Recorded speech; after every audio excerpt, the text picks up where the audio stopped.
Our first panel is on ESG, lip service or reality. And this panel is hosted by Anthony Vaccaro. And Anthony is the president of the Northern Miner Group and just a wonderful moderator for a panel such as this. So please, Anthony, the stage is yours. Great to see you. You do a great job moderating. Thank you.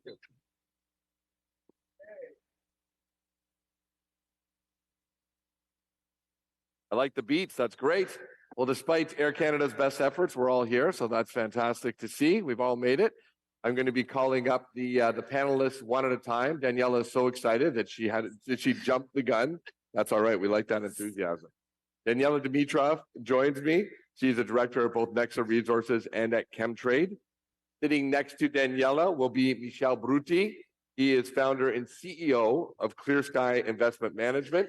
They do actively managed funds that are aligned with the UN sustainability goals. Seated next to Michel will be Cindy Valence. Cindy, please join us. Cindy is EVP and Chief Sustainability Officer at Sayona. Then Sayona covers lithium from exploration all the way through processing.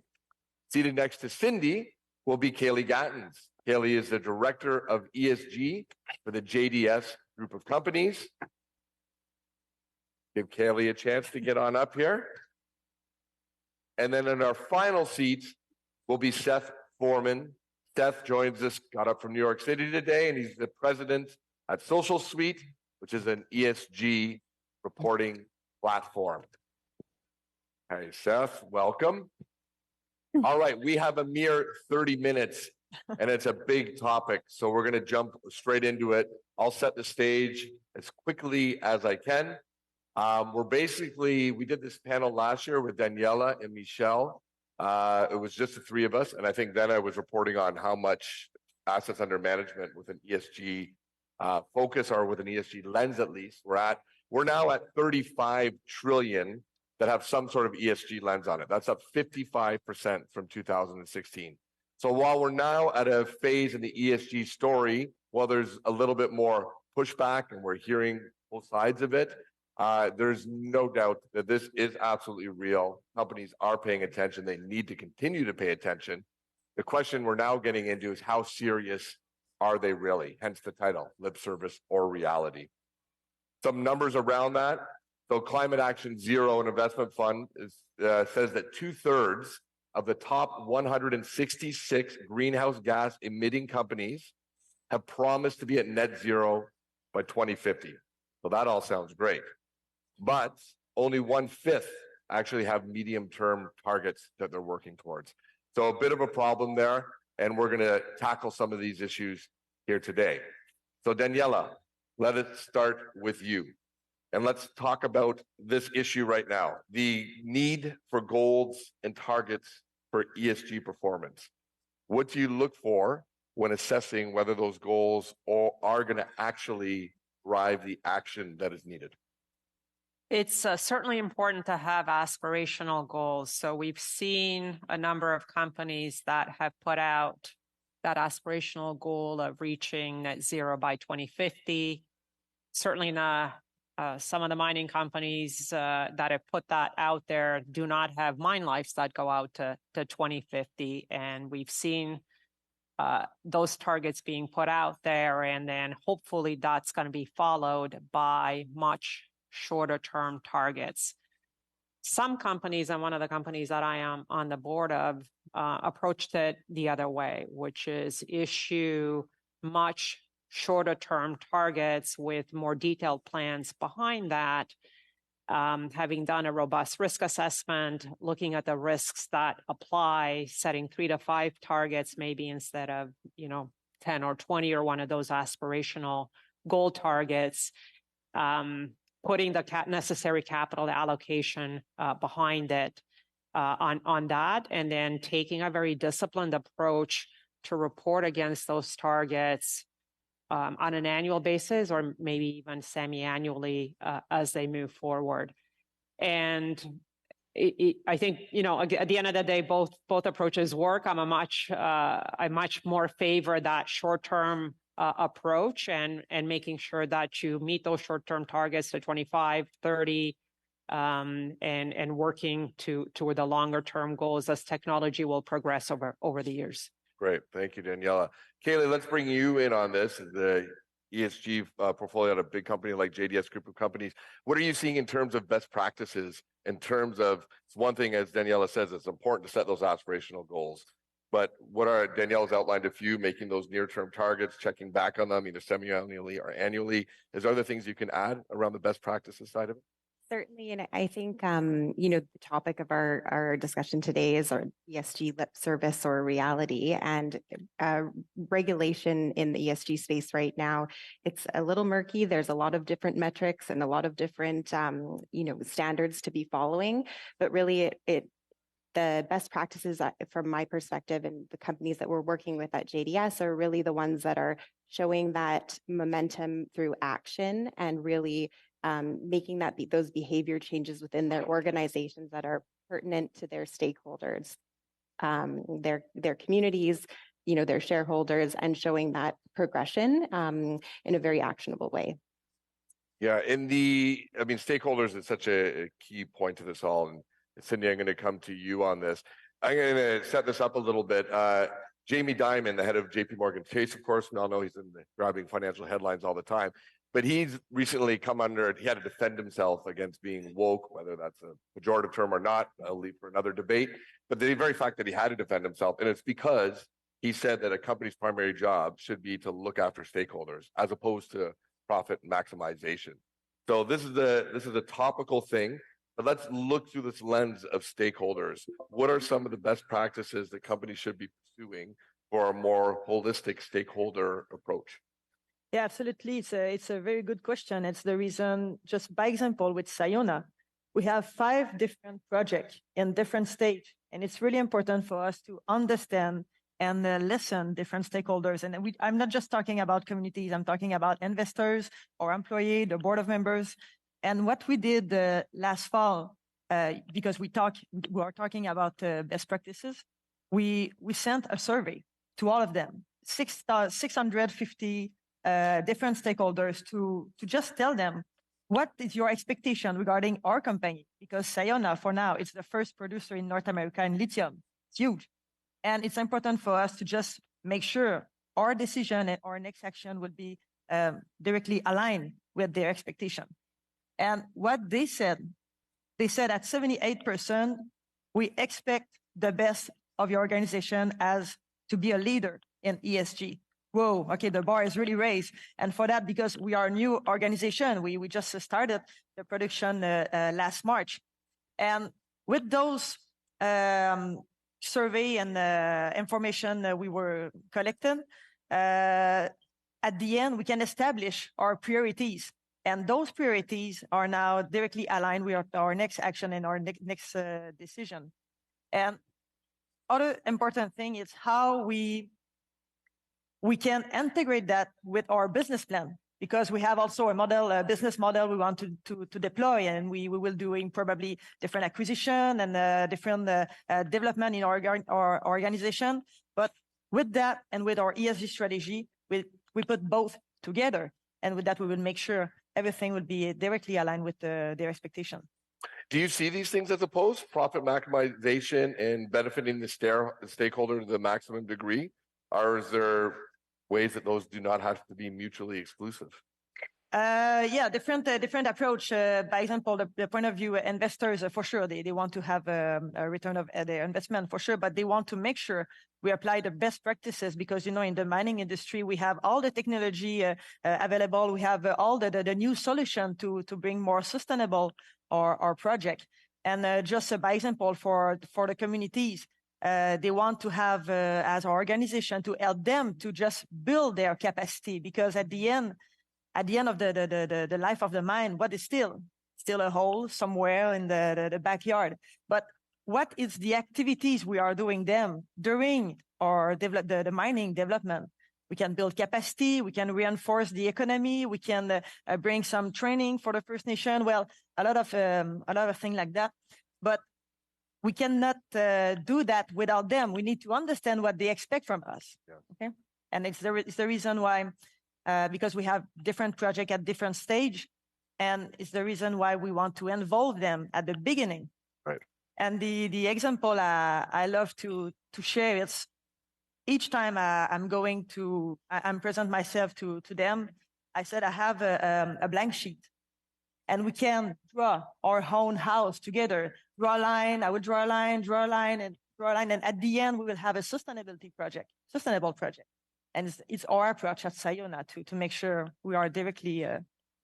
Excellent. Yeah. So lots of dialogue and revisiting that dialogue at different stages of development and getting. Absolutely. feedback. Absolutely. We have two different teams because we have two hubs. One hub in the north of Quebec in Chibougamau, Chibé James. Two First Nation communities, a lot of different stakeholders, municipality too. And also in Abitibi-Témiscamingue, we have another hub with 3 different First Nation communities and a lot of municipality. And it's challenging because, they have different expectation and different concern. It's a great journey, Excellent. Michel, let's come to you and let's bring in the investor perspective. As I said off the top, this is going in some interesting directions now. We have Texas saying that they want to ban their pension funds from investing in BlackRock because BlackRock is what the comments that they made about only investing in companies that can achieve net zero by 2050. It feels like even since we spoke last year, it seems like most of that pushback is coming from the States, but can you talk, and maybe that's completely wrong and just perception, but can you talk a little bit about how investors approach or how they're looking at ESG has been evolving and where do we sit right now? Mm-hmm. Well, the first thing is, why are those movements happening in the United States? And I do believe that it's true that ESG was built initially with investors asking for more disclosure of information and then trying to provide some kind of ranking of the companies within each of the sectors with some scoring. And there are flaws in that. We all know that now today. And clearly that has to change, and it is changing. I think more and more investors are not relying, unfortunately it's still too much, but not relying as much as before on just the scoring of the rating agencies, whether it's MSCI, Sustainalytics, and the others. So there is, the first thing is that what I've seen some studies on that. Is this going to also spill over in Canada, this anti-ESG movement? Clearly not.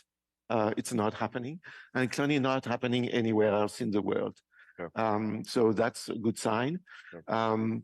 But I think that the ESG investors do have to really work harder in assessing the companies and not just rely on the scoring on various individual rating agencies, which have shown that depending on the methodology that they use, they could be completely different scoring. It's flawed from the beginning. How can you aggregate all kinds of ESG that are not connected to each other? Why would you have an ESG on a factor on social and a factor on the environment and then aggregate that? It just doesn't make sense. So that's why investors have to do their work and work harder in evaluating a company and what it's doing related to the environment or to the social. And I'm glad to hear that the various messages that I hear are quite positive. Well, and we do. I mean, you look down at Seth, as I mentioned off the top, Seth is the lone American on the panel, and he's up from New York City, which is the financial capital of the world. What's your feeling on this? I mean, Michel has confirmed that it's largely an American if we want to call it anti-ESG movement. Is this a few minority voices that are very loud, or is this an actual movement that ESG investors should be thinking about?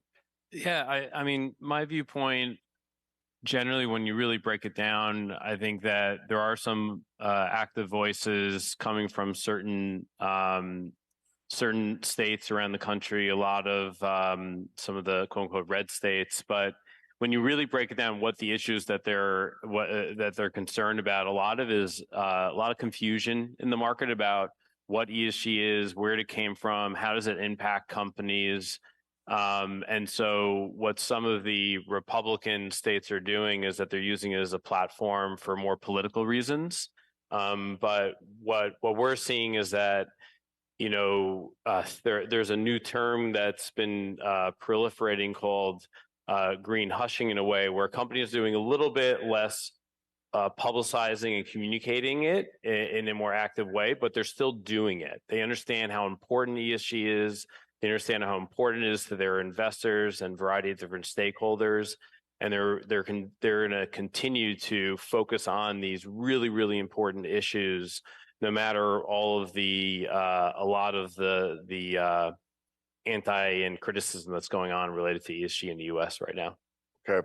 I think just to jump in, there was a stat that S&P 500 companies mentioned in their Q1 calls the terms ESG and DEI 40% less times than in the prior periods, and also some information around the fact, exactly to your point, that people are focused less, or companies are focused, management teams are focused less on talking about it and continuing to incorporate that in their strategy, because at the end of the day, their stakeholders, whether it's their workforce and other communities, are demanding that, just talking less and continuing to execute. Yeah. And I think it goes back to the confusion of it. Yeah. Like, what is that right path? How do I, you know, and so I think that the most important part about it is companies are continuing on that track and progressing.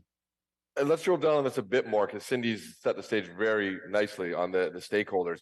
But there's inherently a lot of complexity if we're moving to a more stakeholder model, because different stakeholders have different vested interests, right? A customer is a stakeholder. A supplier is a stakeholder, as is the community, which is often what we focus on. Seth, and we'll come, everyone, this is an open one. I'll start with Seth, but please, everyone come in on this. What is the best way to manage that inherent complexity? Is it a pipe dream? Can it be done? Yeah, well, I think part of it is segmenting the size of the stage of the company. I mean, I think you'll have a different answer for an explorer versus a developer versus a producer. But I think generally, you know, Socialsuite mainly focuses on explorer developers, and our main recommendation and working with that size company as it relates to all these different stakeholders is keeping it simple. ESG is complex. It can be overwhelming. There's a tremendous amount that's involved in it. So for a company that's more explorer developer stage, I think what's really important is to simplify it down to the most important metrics. And as it relates to your different stakeholders, try to encompass a framework and your reporting so that it'll reach the broadest array of these stakeholders, and that the stakeholders can understand it, they can read it, they can interpret it, and then ultimately really build that confidence that this company is on that right track. Okay. Yeah, I would completely agree on keeping it simple and really looking at the jurisdiction in which you're operating, dependent upon what stage of company you're at. But looking at your actions and are they doing less harm and more good, and really picking those specific, you know, community-driven or stakeholder as a whole, ESG points, and showing that progression and momentum. Okay.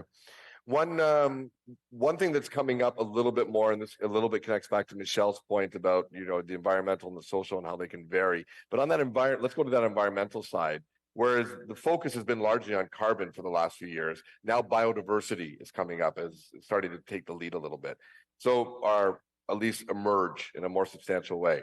So, Michel, can you give us some perspective here and give us your thoughts? Because with your company, we should be clear, while you invest not just in mining, you're open to investing in mining, but you have a bit of an agnostic, more neutral position on this. Is there potential that you see the mining sector, within the mining sector, for getting ahead of this biodiversity aspect to the E and ESG? Yeah, clearly. Of course, the mining sector is a very important sector for the energy transition. We know that the mining sector is bringing those new minerals, new metals for this major transformation of the economies that we're supposed to embrace for dealing with, at the end, with the climate change issue, which is a major issue. I mean, the scientific community is very clear with that. If we don't do, if we don't accelerate are investing in those solutions and dealing with electrification of many of the sectors, we are not going to reach out this 1.5 degree scenario. Actually, now we are already thinking that we probably will not reach the 1.5 degree scenario, and we're talking about the 2 degree scenario. So it's very important for this sector to deal with that, to deal also with biodiversity, because it's interrelated at the end. Yes, dealing with water management in the mining sector is also very relevant. Dealing with the tailings, dealing with restoration of lands is also very, very relevant. And so, of course, when initially it started with carbon, we had this framework called the TCFD, which was basically around 4 pillars. Start with governance, the strategy, the risk management, and then the metrics and the targets, right? With the biodiversity, there is a framework that is a TNFD that was actually at COP15 here in Quebec, in Montreal, was basically close to be finalized. It's basically we're going to be finalizing. It's being finalized at the present time, and this is the same framework, but for biodiversity. And that can be also adopted by the various companies and investors as well. So the TCFD was the one, Michael Bloomberg's behind that, correct? That's around carbon disclosure. Yes. But is this imminent, this one for biodiversity? Yeah, it's happening this year. It's happening. The finalization, I think it's in consultation at the present time, and it's being finalized at present currently. And at the end, in terms of standards, we say, oh yes, there are plenty of standards out there, but at the end, it's only one that counts, and that the one that is being finalized at the present time, which is the one coming from the ISSB, okay? And the ISSB, what they're doing is they took basically the standards from SASB, and they enhance them. That's what they're doing. So if company has started to report on SASB, it shouldn't be difficult to report on ISSB. We'll come to this. We're going to round out on regulation, but you touched upon reclamation. Yeah. We spent some time, the 3 of us last year, talking about mine closure, but we have some new perspectives, and we have Kaeli with JDS. And JDS, of course, one of the biggest mine building companies all the way through. Is there any strides that we're seeing with reclamation being made that the JDS is seeing on the front lines that can factor into this more positive biodiversity story for the mining sector? Certainly. I would say, in the last 5 years in British Columbia alone, JDS has worked on $60 million worth of reclamation activity. There you go. And a key component in the success of these projects has been communication. To cite Peter Marone earlier today at the keynote, it can always be something that can be improved. And so taking into consideration from the get-go of a project, planning for closure from the start and across all stages of the project is really key, and communicating with all of the stakeholders, subcontractors, shareholders involved on that. So I'm not a technical, I don't come from a technical background, but I do think that we're seeing the communication lines are improving, and there certainly is some more work to be done. But that's really where we're focusing on, is making sure we're being very transparent of what we're working on. Okay, excellent. Thank you, Kaeli. We have about 6 minutes left before we get into the important topic of the latest on regulation. Let's talk a little bit about the positive. Sometimes we think of regulation as, oh my God, it's coming from above and it's a big pain in the butt. But there's also a positive side to policy, and we're in a province right now where some policy has been driving some fantastic innovation on the battery front, and we're lucky to have Cindy Valence here, who's really involved in that with Sayona. Can you tell us a little bit about how policy is connected to the ecosystem that's being built in this province, from exploration through to processing towards battery manufacturing?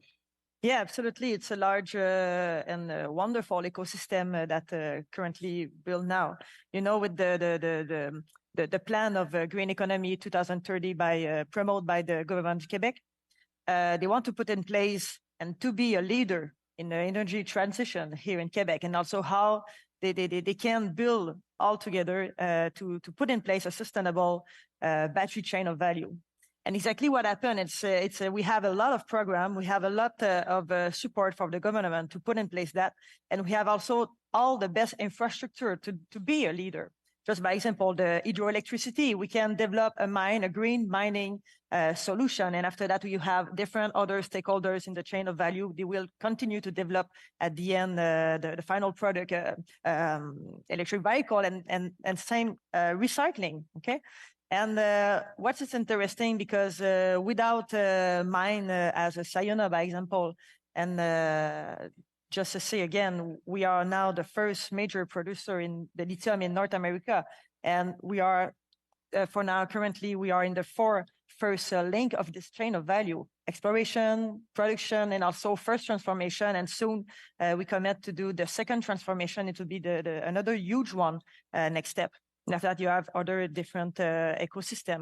But it's very interesting what we see now in Quebec. And for that, we need to have multiple different stakeholders to build that. And, you know, to develop a new economy, a new industry, a new cluster, Quebec government put in place different programs to merge different stakeholders together to just bring the new solution, but not just for us, but also for other companies around, you know, to make sure it's a benefit common for all. Well, and we were talking about regulation and also compliance. Do not forget to develop mining exploration activities. You have a certification named Ecologo to establish the base regarding ESG and cover all those aspects. It's really interesting for a junior company or just whatever exploration company to have this certification. And for now, we are currently in the audition to have this certification. It's through l'AMQ, Exploration Association Minière du Québec. Salutations à Guy Bourgeois qui est là. Donc, I recommend other mining exploration company to be involved in this certification for sure. Excellent. Well, the world is taking notice of what Quebec is doing. That's for sure. I can tell you from my own experience. So it is excellent. Why don't we come to Daniella in the final few minutes here, and hopefully there's room for everybody else. But regulation updates, I mean, the poor mining executive, GRI, SASB, TCFB. Now we're going to have the biodiversity one, IFRS. Michel has pointed to ISSB as being the really most important one. What's going on? It feels like there's a lot. We need some clarity. Is there strides here being made for executives to kind of harmonize things and make it a little bit more clear? Yeah, I don't know whether one set of standards is quite in our immediate future. There have been some technologies that have come out on the marketplace that really drive capturing your data and then translating that data into reporting, so that in a sense you're capturing the data and you can come out with with reporting against the GRI standards and the SASB standards, because a lot of the standards have some similarities between them. One might be more focused on climate versus also covering human capital and human rights and diversities, and maybe others don't quite do it in the same manner, but at least you're capturing the data and that assists in your reporting. Michael mentioned the two standards. I think what we're going to see is actually a continued integration of sustainability reporting and financial reporting, so that ultimately we're going to be more like, and we're seeing that in the UK, but you're going to put out one annual report where you're going to report on your financial performance as well as your sustainability performance and your financial condition and your sustainability condition at the same time in one report, because ultimately I think what we're all talking about is sustainability being part of strategy. So what's coming in the immediate future? We've got ISSB, or really IFRS, coming out with two standards by the end of this month. Standard 1, that's general requirements around sustainability. And then Standard 2, disclosures required around risks and opportunities relating to climate. It is expected that standard 2 will come into effect for financial years starting Jan 1, 2024. So really is right around the corner. But to Michael's point, if you've already been reporting against SASB or GRI and you've been capturing the data, I don't think that getting there in compliance with that by the beginning of next year should What be if that. you what if that you have difficult. not been reporting to GRI? If you have What problem not, is then you've got a bit of runway here to really start focusing on that. And for those in the room that are on boards, audit committees, for managements in the room, do take a look at this and really, you know, there's a lot of support out there for a lot of the audit firms have a lot of materials on this. So you're not alone at the end of the day.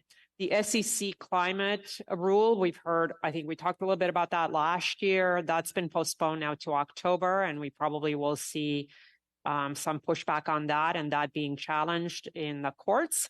And then the EU has come out with standards that do apply to multinationals. So for those in the room that are out in the EU, that will be captured and that will start in, I believe, 24, 25. So I think we'll see some consolidation of reporting, but I don't think we'll come out. Next year, we're going to be sitting here and they will still be relevant. the question will still be relevant on that. Great. I mean, that's a pretty thorough summary. Michel, anything else that you would add on that? No, it was a pretty good summary, effectively, but I will just add 1 or 2 comments on S1 and S2. Yes, that's right. And now, because the ISSB had to start from somewhere, right? And so they did start with general rules on sustainability, S1, standard ones, and then S2, which is on climate change. But they are now moving to on other projects. One is on biodiversity, so there'll be something on the biodiversity next.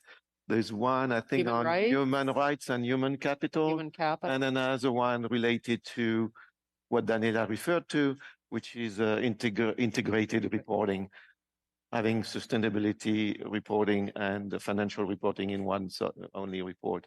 And definitely, as an investor, I can see it in Europe. There are more and more companies doing integrated reporting. Initially, it started in Scandinavia, but now it's all over Europe. You see companies reporting on doing integrated reporting. And I would assume that over time, you'll see more and more of that, even also. Here in Canada, there are a few, I think, just started, but you'll see more probably going forward a year from now. We will see. So that's the trend towards integrated reporting.